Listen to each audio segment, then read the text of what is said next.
এখান থেকে ব্যথাটা মানে হাত উঠাইতে কষ্ট হয় আপনার, তাই না? হ্যাঁ। এই ব্যথার কারণে বেশি কষ্ট হয় যে মানে হাতটা ভালো করে লাগাইতে পারি না আর কি। ক্যাপসুল খাইছিলাম ডাক্তারের কাছ থেকে, কিন্তু পরে ডাক্তার কাছ পেন কিলার খাইছিলেন? হ্যাঁ হ্যাঁ, পেইন কিলার খাইছিলাম। পরে ডাক্তার কাছ থেকে শুনতে পারছি যে ওটা খাইলে নাকি কিডনির সমস্যা হয়। পরে আর ওটা খাই না তেমন একটা। পরে এমনিতে অনলাইনে অনেক খোঁজাখুঁজি করছি ভালো তেল পাই কিনা বা অন্য কোনো মাধ্যম আছে কিনা, কিন্তু একটা একটা পেজ থেকে একটা নিছিলাম একবার, কিন্তু ব্যবহার করার পরে তেমন একটা কোনো উপকার পাই নাই। আচ্ছা ভাইয়া, এখন আপনার ব্যথার কি অনুভূতি? এখন আগের চাইতে অনেকটা ভালো লাগতেছে আর কি তেলটা মানে ব্যবহার করার পর। আপনার ব্যথা কি আরাম মিলছে এখন? এখন মোটামুটি আগের চাইতে অনেকটাই আরাম মিলছে আর কি। আচ্ছা, হাতটা একটু আপনি লড়ান তো, দেখেন তো কেমন লাগে।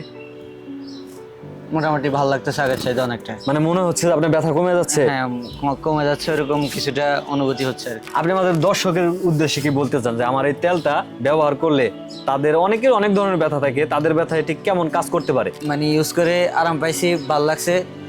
বিশ্বাস আছে যে এটা ইউজ করে মানে মুক্তি মিলবে আর কি রোগ থেকে, আপনারা ইউজ করতে পারেন।